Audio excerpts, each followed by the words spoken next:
ஒரு சிலர் சாதாரண வேலையில் இருக்கிறாங்க, ஆனால் பெரிய சேமிப்பு வச்சுருக்காங்க, கடன் இல்லாத பெருவாழ்வு வாழ்கிறாங்க. இன்னொரு சிலர் பெரிய வேலையில் இருக்கிறாங்க, நிறைய சம்பாதிக்கிறாங்க, வீடு நிறைய பொருள் வச்சுருக்காங்க, வட்டி கட்ட முடியாமல் தவிக்கிறாங்க. ஏன் இப்படி? Welcome to Karthik chat. Author Morgan ஹவுசலோட ஃபேமஸான book the psychology of money. இந்த பதிவில் வெல்த் பில்டிங்கான 3 முக்கியமான டேக்அவேஸை பார்ப்போம்.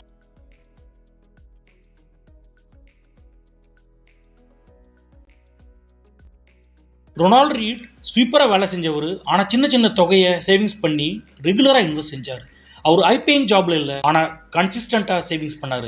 அப்படி அவர் சேமித்து வச்ச பணம் 66 கோடியாக மாறிச்சு. காரணம், சேமிப்பு வளரட்டும் அப்படின்ற மனநிலையிலிருந்து மாறாமல் இருந்தார்.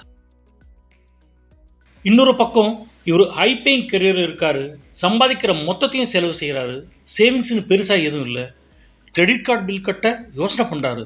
த சைக்காலஜி ஆஃப் மணி என்ன சொல்லுது?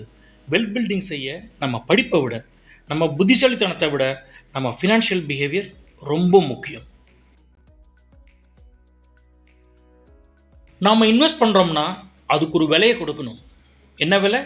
மார்க்கெட் ஏற்ற இறக்கத்தை சந்திக்கணும். The price is volatility. நமக்கு ஹை ரிட்டர்ன்ஸ் வேணும்னா இந்த ஏற்ற இறக்கத்தை ஏற்றுக்கணும். ஸ்டாக் மார்க்கெட்டில் பெரிய ரிட்டர்ன்ஸ் வேணும்னா, வெல்த் பில்டிங் செய்யணும்னா, we should just stay invested.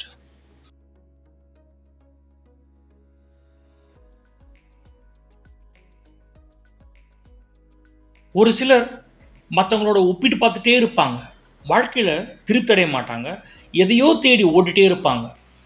அதனால் எவ்வளோ போதும் அப்படிங்கிற வரையறை கண்டிப்பாக இருக்கணும். எதுக்கு? மன திருப்தியை வாடுறதுக்கு, இல்லைன்னா வேண்டாத வேலையை செஞ்சு இருக்கிறத இழக்கிறதுக்கு வாய்ப்பு இருக்குது. இதில் இருக்கிற ட்ரிக் என்ன? எவ்வளோ போதும்னு தீர்மானிக்கணும், அந்த தொகையை சம்பாதிச்சதும் அதை பாதுகாக்கிறதுல கவனம் செலுத்தணும். To sum it up, wealth building செய்ய ஃபினான்ஷியல் பிஹேவியர் ரொம்ப முக்கியம்.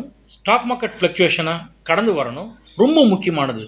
நமக்கு எவ்வளோ போதும் அப்படின்ற வரையறை இருக்கணும். வெல்த் பில்டிங் யார் வேணாலும் செய்யலாம். எப்படி? இன்வெஸ்டிங் லாங் டேர்ம் கேம்னு தெரியணும், ஸ்மார்ட் சாய்ஸை தேர்வு செய்யணும். தேங்க்ஸ் ஃபார் வாட்சிங். பிடிச்சிருந்தால் சப்ஸ்கிரைப் பண்ணுங்கள், உங்கள் தாட்ஸை ஷேர் பண்ணுங்கள். நன்றி.